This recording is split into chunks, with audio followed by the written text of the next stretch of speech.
교독합니다. 회중이 무리 없으므로 모여서 모세와 아론을 공박하니라.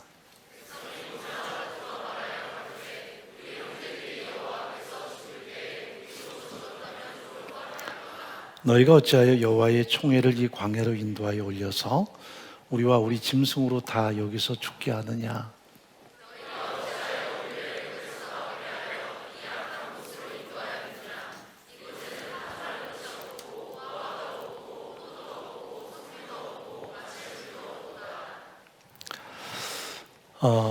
우리가 말씀을 좀 반복해서 듣는 것이 참 유익할 때가 있습니다. 말씀은 꼭 외우려고 하지 않아도 우리 마음에 깊이 각인되는 게 참 중요한데요. 제가 지난주부터 드렸던 말씀입니다. 무엇이 성숙한 신앙일까? 또 무엇이 성숙한 인격일까? 많은 사람이 신앙의 성숙 그러면 신앙의 연조가 참 중요하다 생각을 합니다. 물론 연조도 중요하지만 더 중요한 것은 그 말씀을 따라 살아가는 그 사람의 전적인 순종의 현장이 참 중요하죠. 그래서 성경은 그 순종의 현장을 우리에게 뭐라고 말하는가 하면 기억하는 삶이라고 이야기합니다. 왜냐하면 순종의 방향성이 뭐예요? 우리가 하나님 말씀을 알아야만 그 말씀에 대해서 순복하는 것을 순종이라고 말하는데, 이게 하나님의 말씀이 우리 속에서 기억되지 않으면 사실 순종의 내용도 순종의 방향도 사실 정해지기 쉽지가 않습니다. 그러므로 항상 기억하는 것은 신앙과 아주 밀접한 관계가 있어요. 성숙과도 관계가 있고요. 그런데 많은 사람이 교회 다닌 연수가 자신의 성수로 이해를 합니다. 물론 다 틀린 건 아니지만 그게 또 옳다고도 볼 수 없습니다. 결국 성숙이라는 것은 신앙의 길이보다 내가 말씀을 기억하고 그 말씀에 얼만큼 순복하는 삶을 살아내는가로 성숙의 농도를 정할 수 있는 거겠죠. 그래서 신앙 성숙은 지금 내가 인생의 곤고한 광야를 건너고 인생의 막다른 어떤 골짜기에 서더라도 과거에 베푸신 하나님의 은혜를 끊임없이 기억하고 나를 구원하시고 나를 사랑해 주시고 내게 그 소중한 은혜를 베푸신 그 사랑과 호의를 기억하고 오늘을 인내하고 감사할 수 있는 그 모든 삶의 전적인 모습을 성경은 성숙이라고 그래요. 그래서 성숙한 신앙은 항상 기억하는 삶을 삽니다. 이 성숙의 반대는 미성숙인데, 미성숙의 특징이 뭐냐면 기억을 항상 잃어요. 우리가 다윗의 삶을 보면 그가 어린 나이 기름 부음 받아서 하나님의 은혜 앞에 서지요. 그런데 일평생 동안 그 은혜를 그가 잊지를 않아요. 심지어는 17세에 기름 부음 받고 나중에 30살에 유대 지파의 왕이 됨에도 불구하고 그 13년 동안이나 그는 정말 많은 어려움을 겪지요. 죽음의 위기를 수없이 넘나들고 또 여러 가지 곤고한 광야 인생을 살지만 그는 언제나 하나님의 언약을 기억하고 나 같은 것에게 기름 부어주시고 나를 하나님의 존귀한 사람으로 세워주시고 나를 장차 하나님의 왕으로 세우실 것을 기대하며 그는 매일마다 인내하고 살아요. 이게 이 사람의 성숙이에요. 그래서 그 극한 환난과 역경이 그의 신앙을 무너뜨리지 못해요. 왜? 그는 성숙했고 기억하는 삶을 사니까요. 심지어는 사울을 확 죽여버릴 수 있는 그런 상황에도 불구하고, 그러면 자기의 고난이 끝날 것 같은 상황임에도 불구하고 다윗은 하나님의 은혜 때문에, 하나님의 말씀 때문에 그 현실을 극복하죠. 옆에서 지금 이때 죽여버리면 모든 고통은 끝납니다. 하나님이 당신에게 말씀하지 않았습니까? 원수를 당신 손에 붙인다고. 달콤한 목소리로 미혹해도 거기에 넘어가지 않아요. 이게 성숙이에요. 지금은 자기는 죽음 앞에 있습니다. 사울이 3,000명 군대를 끌고 왔어요. 그리고 그를 정말 죽이기 위해서. 아니, 자기가 무슨 국가의 반역자입니까? 아니면 블레셋보다 더 나쁜 존재인가요? 그런데도 사울이라는 사람은 블레셋과의 전투가 조금만 소강세에 접어들면 군대를 바로 빼서 다윗을 죽이는 데 앞장섭니다. 그런데도 다윗은 그 사울이 자신의 함정에 들어왔음에도 불구하고 그를 해하지를 않아요. 왜냐하면 하나님의 언약을 끊임없이 기억하시오. 하나님이 기름 부으신 이 사람을 내가 죽일 수 없다. 그게 다윗이 갖는 신앙의 성숙이었습니다. 옆에서는 죽여버립시다. 죽이면 끝납니다. 그건 미성숙이죠. 어떤 순간에 마음을 빼앗기는 것이 아니라 언약을 기억하고 그 언약에 의해서 지금 미혹에 빠지지도 않지만 휘둘리지도 않는 것, 이것을 성경은 성숙함이라고 이야기합니다. 인격이 어떤 모습이 성숙한 걸까요?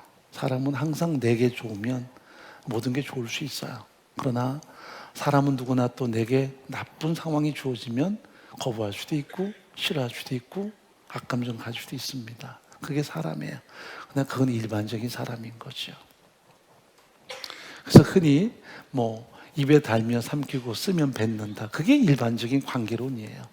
그러나 하나님의 사람들, 특히 성숙한 인간관계, 성숙한 인격은 지금 내게 어려움을 설령 준다 하더라도 과거에 좋았던 시간들, 과거에 내게 베풀었던 호의와 은혜를 기억하고 그 사랑을 기억하고 오늘을 견뎌내는 것을 우리가 성숙한 인격이라고 말해요.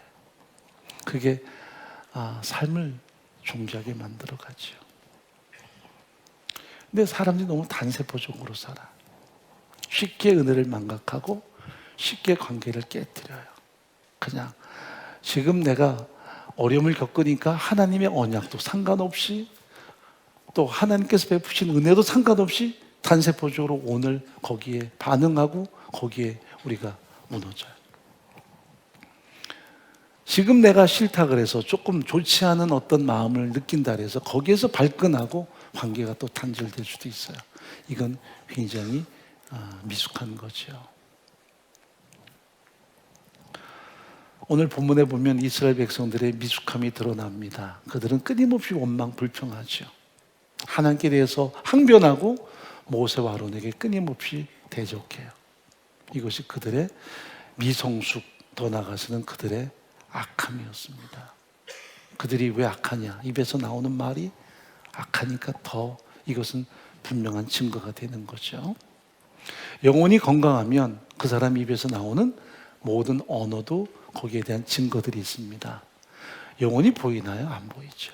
그런데 그 영혼이 건강한 것은 무엇으로 우리가 하나하나 파악하느냐 하면 그 사람의 언어 때문이에요.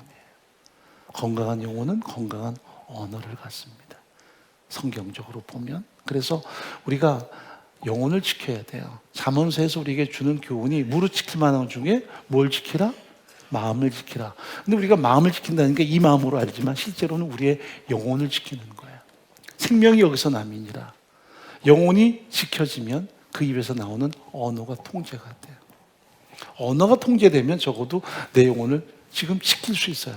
근데 언어가 통제가 안 되면 영혼은 이미 유린당하기 시작해요. 때로 원망이 나올 때 우리가 절제할 수 있는 나름대로의 인내가 필요하죠. 그러므로 그 영혼이 건강한 사람에게서 나오는 하나의 반증이 감사라면, 하나님의 은혜에 대한 감사, 하나님의 구원에 대한 감사, 하나님의 사랑에 대한 감사라면 그 영혼의 병든 사람의 특징은 원망이에요. 사랑도 기억하지 않고 구원도 기억하지 않고 베풀으신 호의에 대해서도 전혀 기억하지 않아요. 그래서 끊임없이 원망 불평하는 것이 그들의 삶의 모습이죠. 결국 이런 그 영혼의 태도, 자기 운명을 만들어가요. 감사는 그 감사로 자기 운명을 만들어가고요. 원망은 또 원망대로 자기 운명을 만들어가요. 원망하며 인생이 좋아진 사람은 절대 없어요. 그러나 감사를 통해 인생이 바뀌는 사람은 수없이 많아요. 그래서 우리가 너무나 잘 아는 빌립보서 4장 7절에 보면 아무것도 염려하지 말고 오직 모든 일에 기도와 간구로 너희 구할 것을 감사함으로 하나님께 아뢰라. 그리하면 모든 지각에 뛰어난 하나님의 평강이 그리스도 예수 안에서 너희 마음과 생각을 지키시리라 말씀하세요. 거기 가장 큰 핵심적인 키워드가 뭔 줄 아세요? 감사함으로. 여러분, 기도한다는 게 다 힘들고 어려운 일이 많죠. 그런데 그것을 어떤 보자기에 다 쌓아야 돼요? 감사라는 보자기에 쌓아야 돼요. 그럴 때 그리스도의 평강이 우리 마음을 지켜요. 그래서 기도란 결국 힘들고 어려운 모든 상황들을 가지고 지금은 당장 씨름하지만 이것을 감사로 뒤바꿀 수 있는 그런 현장을 만들어가는 것이 기도의 현장이에요. 기도는 주세요 하는 현장만이 아니에요. 분명히 내가 눈으로 보기에 내가 겪기에는 힘들고 공고한 현장이지만 이것을 끊임없이 믹스해서 자신의 마음으로 자신의 삶으로 부딪혀서 감사의 고백으로 이것을 성취해내는 현장들이 기도예요. 이소부화 집에 보면 이런 얘기가 있죠. 어떤 나무꾼 할아버지가 산에 나무를 하러 갔습니다. 근데 갑자기 저쪽에서 사슴아물이 막 달려오죠. 오더니 할아버지 저를 살려주세요. 포수가 저를 잡으려고 와요. 그래요. 그랬더니 할아버지가 너무 안 돼서 자기 나뭇단지에 얼른 숨겨주죠. 포수꾼이 와서 사슴 못 봤습니까? 그랬더니 예, 저쪽으로 달려갔습니다. 그러니까 거기로 막 뛰어갔어요. 사슴이 드디어 살았죠. 근데 좀 이따 사슴이 펑 하고 바뀌더니 나는 숲의 요정이에요. 그렇죠. 소원을 말해보세요. 그렇죠. 그랬더니 할아버지가 너무 기가 막혀요. 근데 소원을 말해보라니까 소원은 무슨 소원? 그랬더니 3가지 손을 제가 들어드리죠. 그랬어요. 그랬더니 이 할아버지 마음속에 이게 정말인가? 하고 요정은 사라져 버렸네요. 3가지 소원이라 그랬어요. 그런데 지금 할아버지가 배가 몹시 고파요. 그래서 그냥 자기도 모르는 사이 배가 고프니까 소세지나 한 바가지 먹었으면 좋겠다 그러더니 퐁 하더니 소세지가 한 바가지 더 나왔어요.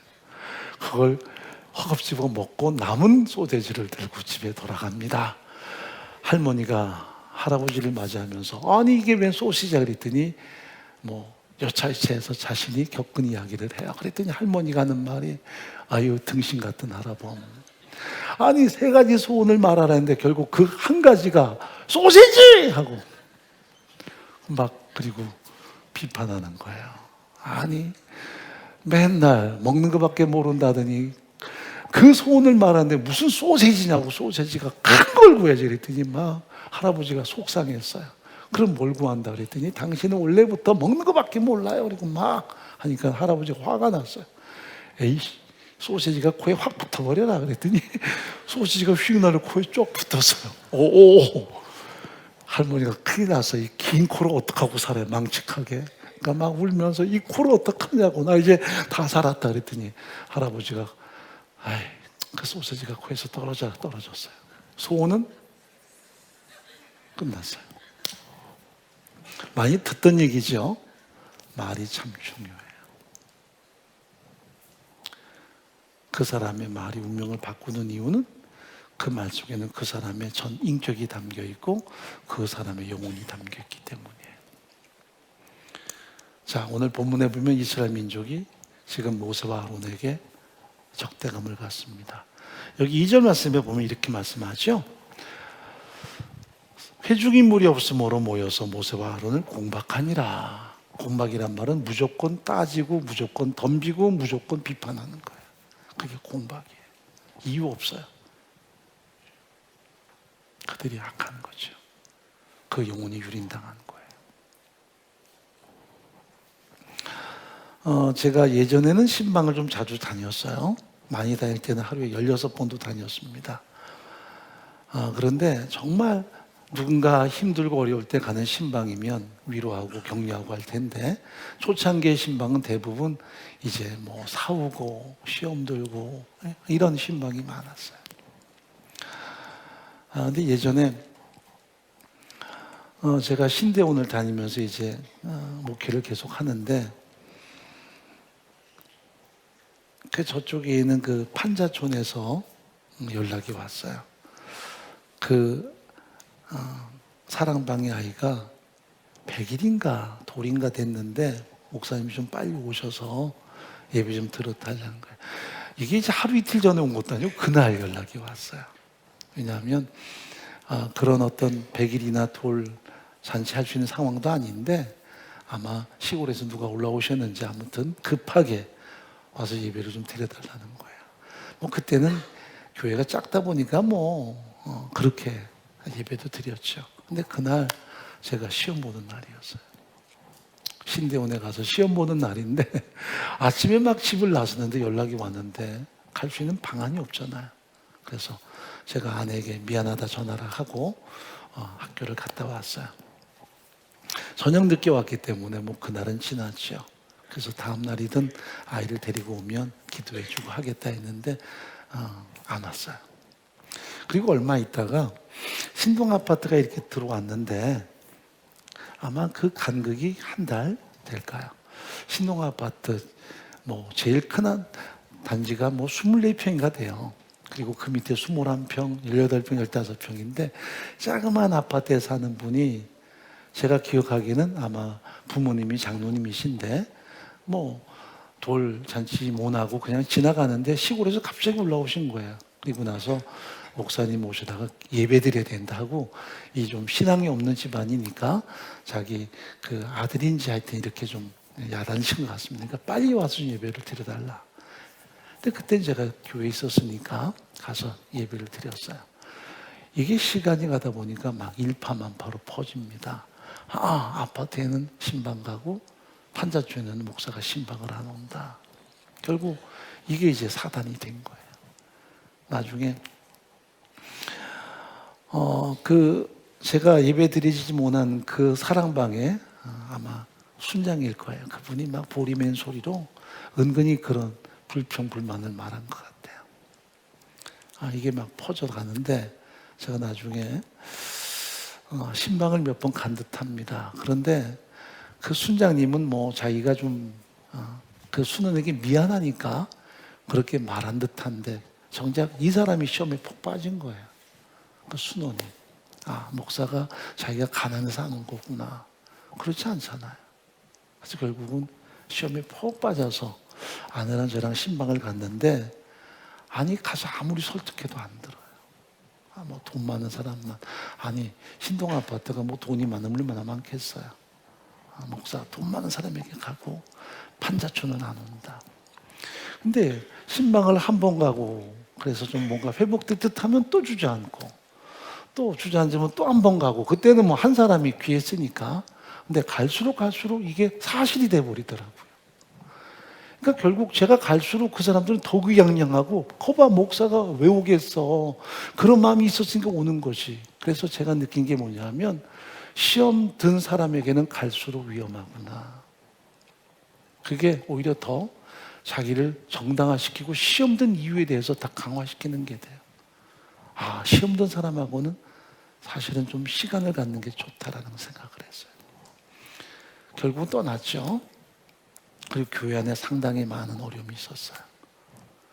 그래서 제가 그 다음부터는 이제 돌 100일 잔치 안 가요. 아예 마음을 먹었어요. 예배가 뭔가에 대해 생각을 해봤어요.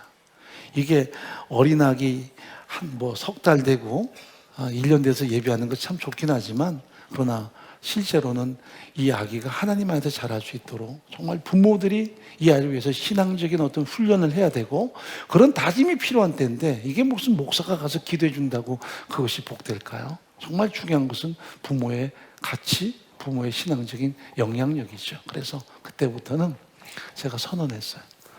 이제부터 돌이나 100일 잔치 안 가겠다고. 여러분끼리 하시라고. 그리고 교회로 안고 오시면 내가 정말 전 마음으로 기도해 주겠다고. 지금도 그래요. 여러분 사람이 뭔가 자기 마음에 생각이 고착되면 그 핑계를 찾아요.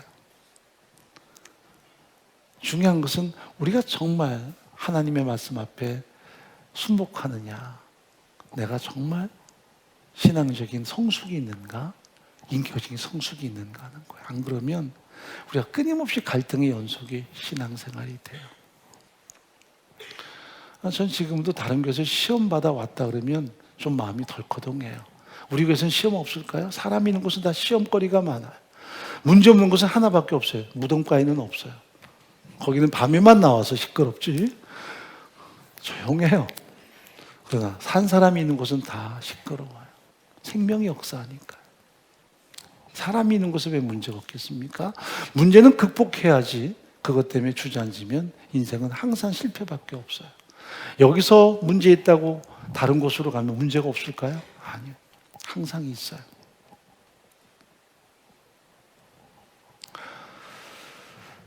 결론은 이것입니다.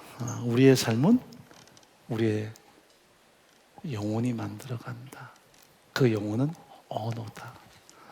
그 사람의 영혼은 눈에 보이지 않지만 언어를 통해 그 사람을 우리가 알게 된다. 말이 나쁘면 그 사람의 영혼은 병든 것이다.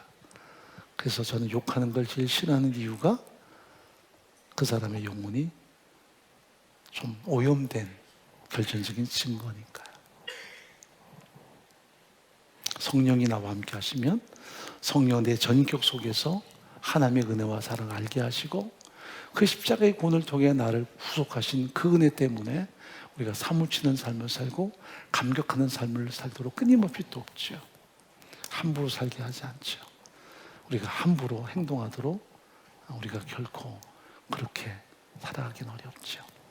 성숙한 사람은 그래서 언제나 성령의 역사 앞에 마음을 기울이고 성령의 요구 앞에 순복하는 삶의 모습을 갖습니다.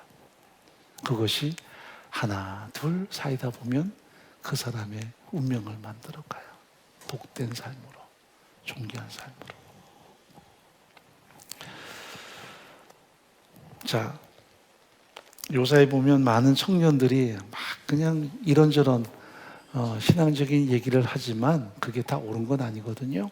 항상 신앙적인 얘기는 예의를 갖추고 그리고 정말 하나님을 존귀 여기고 사람을 존귀 여기는 가운데 드러나는 그 사람의 전 마음이 있어야 돼요. 강한 말, 왜곡된 말, 악한 말은 어떤 것도 그 사람의 인격은 아닌 거예요. 따뜻한 말, 위로하는 말, 격려하는 말, 보듬는 말, 하나가 되는 말, 이것만이 성령의 사람이 사용하는 언어인 거죠.